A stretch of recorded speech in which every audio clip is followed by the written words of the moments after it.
National Master Chess Cohen here again with Summit School of Chess with another quick bites video for you. Today I want to cover again another awesome game from PogChamps 3. For those who don't know, PogChamps is the collaboration between super chess website chess.com and celebrities and famous streamers from around the globe. And we have these top coaches training these top streamers competing for thousands of dollars. And you probably know the gig because you're watching this, so let's just jump right in.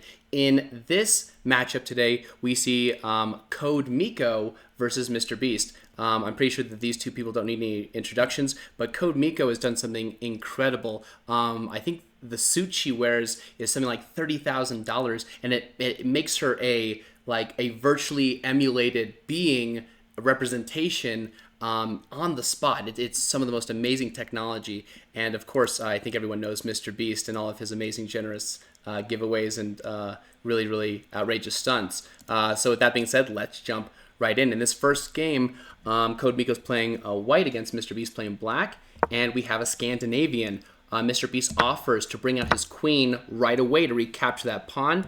D4, queen a5 check. I think MrBeast remembered to usually put the queen there, but usually the knight attacks it first. C3 blocks the check, knight f6, knight f3. Typically, we want to develop our pieces towards the center, especially knights. As my coach used to say, a knight on the rim is dim. When you put a knight on the edge, it only has half the amount of squares it normally has. But if codemiko's intention is to play knight c4 into this much better square, attacking the queen, then I'm totally approving this move. Knight c6, bishop b5. I guess the idea was to support the bishop. a6 attacks the bishop, saves the bishop, attacks it, but don't worry, it's already guarded. b4, queen f5. I like how aggressive we're being. Knight f3, here we go. Castle's queenside, castle's kingside. Now, something I want to mention, this is super awesome, but if you ever play a chess game and you catch yourself where you're castled on one side and they're castled on the other, you know what time it is. All-out war for the other person's king. You usually just want to rip open that pawn shield and go get him. If I'm codemiko, I'm going to play b5 so fast it makes black's head spin. Bishop takes bishop. Good move by MrBeast. Takes back. Now there's no b5 immediately. b5. Now this is a bit risky. We are stopping white from playing this idea, but we're also pushing pawns around our castle king. So it's like, saving the knight. Take. No, codemiko. We definitely have got to play knight takes back. Besides, knights get better as they go up the board. Then we can play a4 and trade that off and we get that rook down there, all sorts of stuff. Unfortunately, that opened up this line. Remember, we've got to look out for those long-range pieces every move. They're like snipers. They will pick you off from a distance. Rook takes queen, and it is just pretty much game over from this point. Anyone who's played much chess knows that once you lose a queen, it is really, really tough to come back. Even though, in this game, no! In this game, MrBeast actually allowed the queen to be taken back, and codemiko intended to take it, and unfortunately mouse slipped on the way.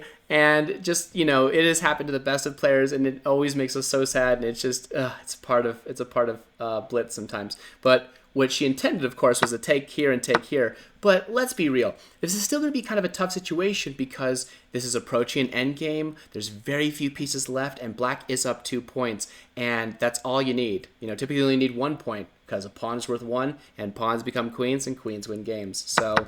after this move, it was done for. So that finishes that game, which brings us to this next game. They switched places. Now MrBeast is playing white and codemiko's playing black. This time we have a queen's pawn opening, knight c3, e5.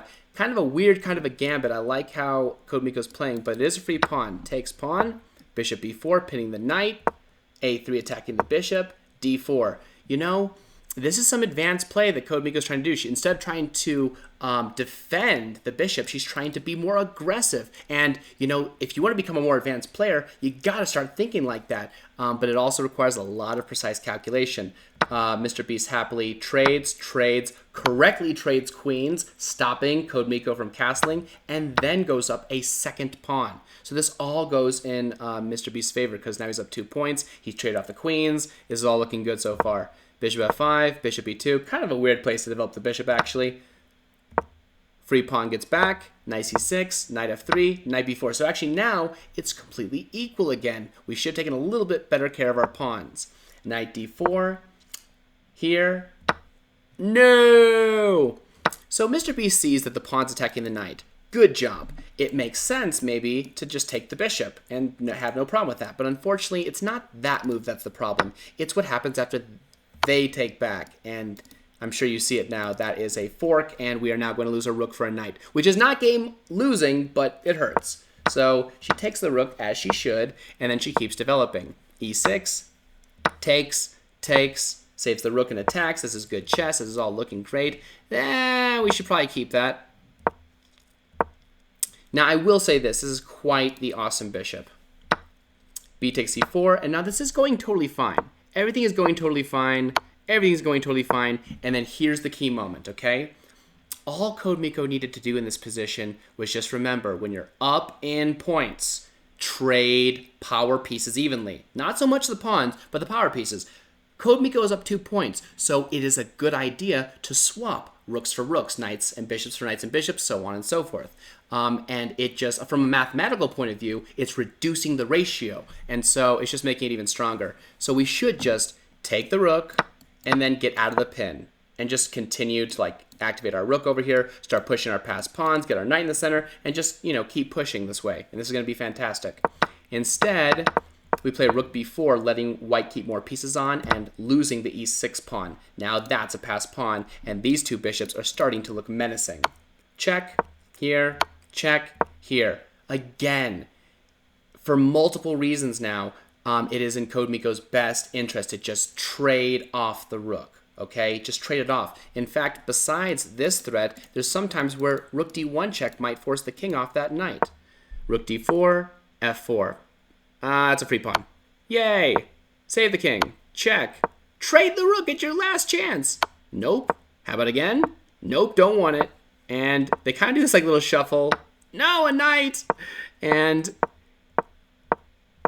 they shuffle around for a little while, but unfortunately, codemiko eventually drops that rook and then goes down even more points. And they try to do this rush with the pawns, but unfortunately, there's just too many pieces, and these bishops cover everything from a long distance, as do the rooks. And, you know, it doesn't take much longer before eventually a queen is made, and, you know, it's just game over.